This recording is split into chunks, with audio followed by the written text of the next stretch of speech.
Hello student. Uttarakhand में RO का जो पेपर होना है, आरओ समीक्षा अधिकारी और सहायक समीक्षा अधिकारी 17 दिसंबर 2023 को इसकी परीक्षा आयोजित होनी है। तो इस परीक्षा के संबंध में बहुत सारे प्रश्न आपके जो तैयारी करने वाले स्टूडेंट हैं उनके मन में खड़े हो रहे होंगे कि ये जो परीक्षा है इसमें कितने नंबर लाने होंगे, प्री कैसे निकलेगा, क्या इसका आपका प्रश्न पत्र का जो आपका सिलेबस है वो पूरा कैसे कवर हो पाएगा, मतलब परीक्षा के दिन अधिक से अधिक क्वेश्चन कैसे अटेम्प्ट हो पाएंगे, होगा कि नहीं। बहुत सारे बच्चे ऐसे होंगे, बहुत मेहनत करी होगी, लेकिन उन्हें अंतिम समय में अब ये लगने लग गया होगा कि सारा कुछ वॉश हो गया है, हमें तो कुछ पता ही नहीं है। तो इन सारी चीजों पर हम बात करने जा रहे हैं। इस परीक्षा के महत्वपूर्ण आपके जो पहलू हैं, सबसे पहला प्रश्न ये कि इस परीक्षा में आपका कितने नंबर लाने आवश्यक होंगे। जो आपका प्री एग्जाम है समीक्षा अधिकारी और सहायक समीक्षा अधिकारी का जो उत्तराखंड है, प्री समीक्षा अधिकारी का जो प्री है इसमें कितने नंबर लाने होंगे। मोस्टली उत्तराखंड लोक सेवा आयोग के जो आपके पेपर होते हैं जिनमें आपका प्री और मेंस दोनों होना होता है, उनमें हमने ये देखा है कि उसमें जो मेरिट रहती है वो हमेशा 65% के आसपास रहती है। यानी कि 150 नंबर का पेपर है तो इसका आपका 65% के आसपास मेरिट रहती है। तो इसमें अगर हम देखें तो ये बनता है आपका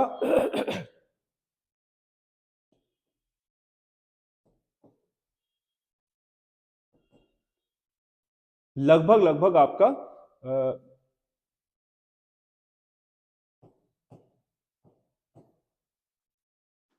ये, लेकिन इसमें थोड़ा पोस्टें कम है तो ये जर्नल के लिए थोड़ा ऊपर जा सकता है। यानी कि 100 नंबर, अगर आप 100 नंबर ले आ रहे हैं 150 में से, तो इसमें आपके परीक्षा में पास होने के चांसेस बहुत ज्यादा बढ़ जाते हैं। क्योंकि होता यह है कि जैसे आपके 150 पोस्टें हैं, 150 के लगभग पोस्टें हैं, तो कम से कम 12 गुना लेता है, कम से कम 12 गुना। तो ये मान के चलिए कि 2000 या अगर 1800 बैठता है तो उसकी जो पोस्टें हैं उसके अकॉर्डिंग लगभग 2000 लोगों को इसने प्री परीक्षा पास करानी है मेंस के लिए। तो 2000 लोगों के लगभग अगर पास होंगे तो ये मान के चलिए कि उसमें अगर जो आपके प्री की मेरिट है वो 65% से आपका 70% तक जा सकती है, अधिक से अधिक 70%। इससे ऊपर मेरिट नहीं जाती है लोक सेवा आयोग के प्री की। आप रिकॉर्ड देख लीजिए कहीं पर भी, चाहे पिछली बार का समीक्षा अधिकारी हो, चाहे आपका उत्तराखंड पीसीएस सबऑर्डिनेट का हुआ हो, चाहे आपका उत्तराखंड पीसीएस अपर का हुआ हो, जहां जहां मेंस की प्रोसेस होती है उत्तराखंड लोक सेवा आयोग में, वहां वहां ये चीज आपने देखी होगी कि जो मेरिट होती है वो 65 के आसपास ही होती है। 5 नंबर कभी कभी नीचे भी आ जाती है, जैसे जो अपर का था वो आपका 90 के करीब आ गया था तो 60% में आ गया। कई बार पोस्टें कम होती हैं तो वो 70% तक भी चला जाता है। तो आप ये मान के चलिए कि आपके लिए कम से कम 100 नंबर लाने ही पड़ेंगे जो आपके 150 में से है। दूसरा जो प्रश्न उठता है कि जो हमने पढ़ा था वो तो सब आउट हो गया, वॉश हो गया है, उसमें क्या करें। वॉश नहीं होता, वो एक्चुअल में हमने ज्यादा पढ़ दिया होता है, हम बहुत ज्यादा दबाव में होते हैं, इस वजह से हमारा जो मस्तिष्क है वो बहुत ज्यादा आपका सोच नहीं पा रहा होता है और हमारे अंदर चिंता हावी हो जाती है, इसलिए हमें ऐसा लगता है। परंतु जिसने पढ़ा है, पेपर देखते ही, उसके क्वेश्चन देखते ही उसे वो सारी चीजें जो पढ़ रखी हैं वो याद आनी शुरू हो जाती हैं। तो ये कोई बहुत बड़ी समस्या नहीं है। जो लोग पहली बार पेपर देने जा रहे हैं उन लोगों को खासकर ये चीज महसूस होगी। जो पेपर देने की आदत हो चुकी है उन्हें पता है कि पेपर से पहले ये कंडीशन अक्सर होती है, तो ये कोई बहुत बड़ी समस्या नहीं है। तीसरी जो सबसे इंपॉर्टेंट चीज है कि आपका जो 150 नंबर का पेपर है उसे लिमिटेड टाइम में पूरा का पूरा पेपर अटेम्प्ट कैसे करें, क्योंकि इसमें 50 नंबर का रीजनिंग और मैथ्स है। तो इसके लिए सबसे बढ़िया जो मैं सजेशन दे रहा हूं आपको वो ये है कि आप लोग कम से कम जो आपके प्रश्न पत्र हैं इसमें, चाहे आपके प्रश्न पत्र में ए सीट आए, बी आए, सी आए, डी आए, तो उसमें यह देख लीजिएगा कि शुरुआत से करने के प्लान मत बनाइए। आपको मैं सजेशन ये दूंगा कि सबसे पहले उत्तराखंड और जो आपका जीएस वाला सेक्शन है वो पूरा कीजिए, किसी भी हालत में इसे पूरा कीजिए। जैसे मान लो आपके 1 से 100 तक ये वाला सेक्शन है, तो आप पहले राउंड में पहला क्वेश्चन पढ़ा और पहले क्वेश्चन का अगर आपको आंसर आ रहा है तो ठीक है, नहीं आ रहा है तो इस एक नंबर को गोल करके चले जाओ कि हाँ ये मुझे नहीं आ रहा है। दूसरे में चले जाओ, दूसरा आ रहा है, ठीक हो गया, छोड़ दिया उसको, वो अटेम्प्ट कर लिया और उसके प्रश्न पत्र में कुछ नहीं लिखना है, जिसमें गोला कर रहे हो उसमें ये समझ लेना कि ये आपने गोल कर रखा है, जो ये अभी आपने अटेम्प्ट नहीं करा है। और दूसरी चीज, जैसे कोई प्रश्न पढ़ा आपने और आपको आ तो रहा है लेकिन कंफ्यूजन है, लेकिन उसमें समय लग रहा है आपको, तो अभी समय ना दे उसको आप गोला करने के बजाय, जैसे मान लो आपको 5वां क्वेश्चन कंफ्यूजन वाला आ गया है, तो उसमें गोला करने के बजाय आप उसमें डबल टिक या कोई भी ऐसा निशान लगा दे, या ऐसा निशान लगा दे, या 90वें क्वेश्चन में डाउट हो गया तो ऐसा निशान लगा दे, 5वें में ऐसा, फिर आपको 18वें क्वेश्चन में डाउट हो गया ऐसा लगा दो, अभी छोड़ दो इसको। अब आप जब फर्स्ट राउंड में 100 कर लिए हैं आपने और आपको पता है कि आपके 55 क्वेश्चन इसमें से बिल्कुल सही हैं, जो आपने जो आ रहे थे अच्छे तरीके से उनसे कर लिया है। अब आपके पास बचे हैं जो 45, उसमें से देखा आपने कि ऐसे करे हुए आपके पास कम से कम 15 क्वेश्चन है, तो इन 15 क्वेश्चनों को पहले करना है ये गोले वाले की जगह। इन जब 15 क्वेश्चनों को आप करोगे तो आप ये ध्यान में रखिएगा कि इन क्वेश्चनों को बहुत टाइम देना है, आपने कंफ्यूजन से निकलना है। जो भी आपने पढ़ाई करी है उसके बारे में सोचिए, बहुत सारी चीजें ऐसी होती हैं आपने करी होती हैं, बहुत पहले करी हैं, अब आपके अनकॉन्शियस माइंड में तो है, कॉन्शियस माइंड में नहीं आ रही है। थोड़ी देर सोचोगे, विकल्पों को सही तरीके से पढ़िए, विकल्पों पर अच्छे तरीके से विचार कीजिए, एलिमिनेशन कीजिए, विकल्पों को आउट करने का प्रयास कीजिए। इससे क्या होगा, आपका जो प्रश्न है उसमें से 15 प्रश्न ये भी अटेम्प्ट हो गए, तो 15 में से आपके अगर 12 भी सही हो गए तो आप 67 इसमें स्कोर में पहुंच जाओगे। उसके बाद जो आपने 30 नंबर का बिल्कुल ऐसा करके छोड़ा था, उन क्वेश्चनों को एक बार देख लीजिए। अगर इन 30 में से आपको यह लग रहा है कि आपके जो 30 में से क्वेश्चन आपने पढ़े उनमें से कोई में आने की संभावना है, तो उनके विकल्पों का अध्ययन कीजिए, एलिमिनेशन कीजिए। अगर आपको लग रहा है कि इसमें से 2 विकल्प तो मुझे पक्का पता है कि ये नहीं है, 2 हो सकते हैं, ए या डी में से कोई हो सकता है, बी और सी नहीं है, बी और सी तो है ही नहीं, ए और डी में से कोई एक हो सकता है, तो यहां पर आप आंख बंद करके तुक्का लगाइए, कोई दिक्कत नहीं है। तुक्का नहीं है बल्कि ये भी आपका नॉलेज है, कॉमन सेंस है जो आपकी पढ़ाई से डेवलप हुआ है, तो उसमें से आपको ए लगाना है, डी लगाना है, जिसमें आपको ज्यादा विश्वास लग रहा है उसको लगाइए। अगर आपने ऐसे 30 में से 15 क्वेश्चन भी कर लिए तो ये सोच लीजिए कि उसमें से 15 में से अगर आपके 50-50 में 8 क्वेश्चन भी सही हो जाते हैं तो 67 में से आपका 67 और 8 हो गए आपका 75 नंबर। और इसमें से ऐसे क्वेश्चन जो 15 आपने अटेम्प्ट करे ही नहीं और 10 आपके हो गए गलत, तब भी आपका अगर 0.25 क्या होगा, 2.5 नंबर आपके कट भी गए तो भी 75 में से आप कम से कम 72.5 में आ गए 100 वाले पोर्शन में। अब आपके पास है रीजनिंग वाला। रीजनिंग में से ये समझ लीजिए कि 20 नंबर तो बहुत इजी होता है, बहुत ही नॉर्मल रीजनिंग होती है जो हर कोई कर लेता है। अगर वो 20 आपने यहां कर लिए तो आप यहां कम से कम 92 नंबर में आ जाएंगे।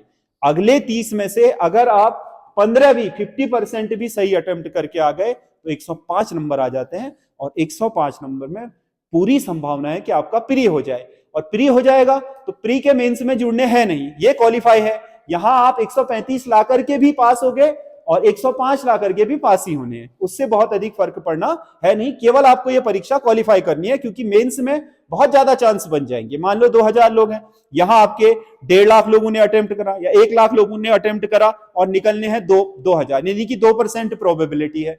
अब वहां आपके 2000 में से 150 लोग निकलने हैं, 2000 में से 150 लोग निकलने हैं, तो ये प्रोबेबिलिटी आपकी कितनी हो गई, 2000 का आपका 200 कितना हुआ, 10%, तो 7.5% चांस हो जाते हैं, जबकि वहां 2% है।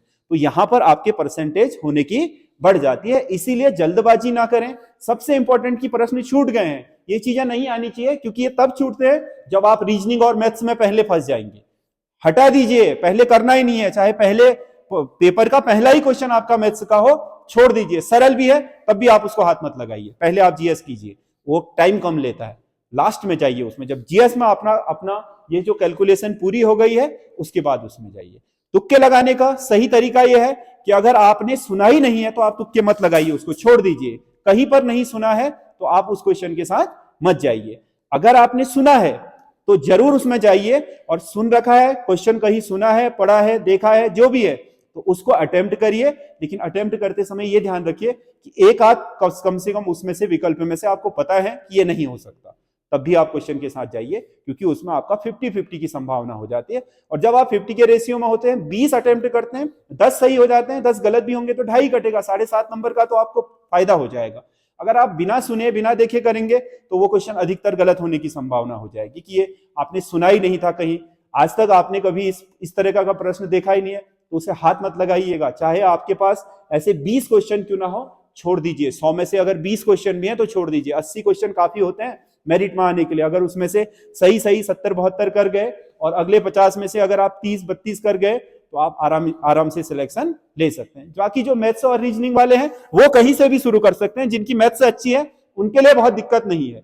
अधिकतर बच्चे जो आपके ह्यूमैनिटीज, जो आपके स्ट्रीम के होते हैं, उनकी बैकग्राउंड थोड़ा मैथ्स की कमजोर होती है। इसीलिए उन बच्चों के लिए मैं साफ सजेशन देना चाहूंगा कि उनके मेंस में बहुत ज्यादा चांसेज हैं। इसीलिए मेंस में ह्यूमैनिटीज के बच्चों को बहुत ज्यादा एडवांटेज मिलता है इसमें।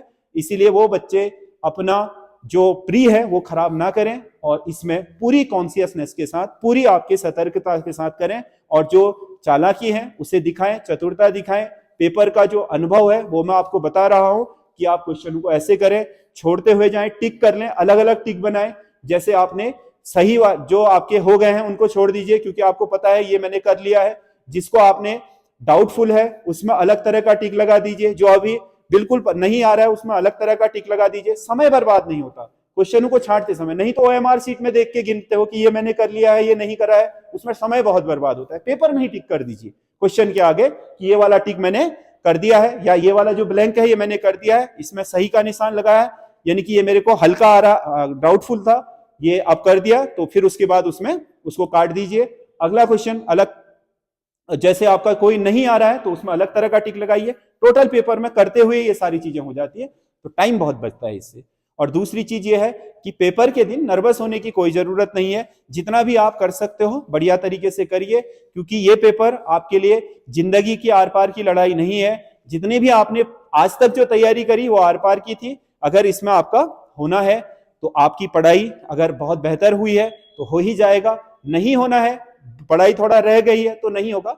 बाकी आपकी जो पढ़ाई आपने नहीं होने वाले स्तर तक भी करी है, मान लो 1, 2, 4 नंबर से आप रह गए, तो आप चिंता मत कीजिए, हो सकता है कि अगली बार इससे ज्यादा बेहतर जगह पर हो। तो अब 2-4 दिन जो लास्ट के बचे हैं इसमें बहुत ज्यादा प्रेशर लेने की जरूरत नहीं है। पेपर के लिए एक आसान सी रणनीति बना करके ले जाइए, उसी पर आप अपना पेपर करिए, यही आपके लिए सबसे ज्यादा अच्छा है। सभी बच्चे जो इस परीक्षा को अटेम्प्ट करने जा रहे हैं उनके लिए शुभकामनाएं हैं। और जिन बच्चों के भी पेपर अटेम्प्ट करते हुए गिनती में 100 से अधिक सही हो जाते हैं, मैं उनसे आग्रह करूंगा कि वो बहुत ज्यादा तुक्के लगाने की तरफ ना जाएं। मान लो कि इस 150 में से 110 तक आपके सही होने की संभावना हो गई है, अटेम्प्ट करने के लिए 8-9 क्वेश्चन और बचे हैं, तो आप छोड़ दीजिएगा, उसको अटेम्प्ट मत कीजिएगा।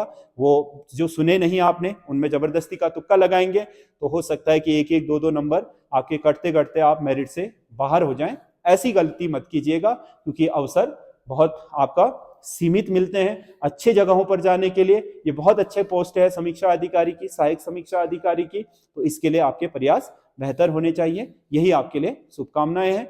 और आप लोग पेपर दें, उसके बाद हम अगला वीडियो आपके पेपर के बाद डालेंगे, और उसके बाद फिर मैं आपके रेगुलर वीडियो भी शुरू कर दूंगा नेक्स्ट मंडे से। थोड़ा बहुत हमारा डिस्टर्बेंस चल रहा था, इस वजह से इस बीच में आपके पेपर नहीं डाल पाया। जो आपके 25 नंबर 30 नंबर का रोज का सेट होता है, अगले वीक से हम सारे परीक्षाओं के लिए डालने शुरू कर देंगे। धन्यवाद।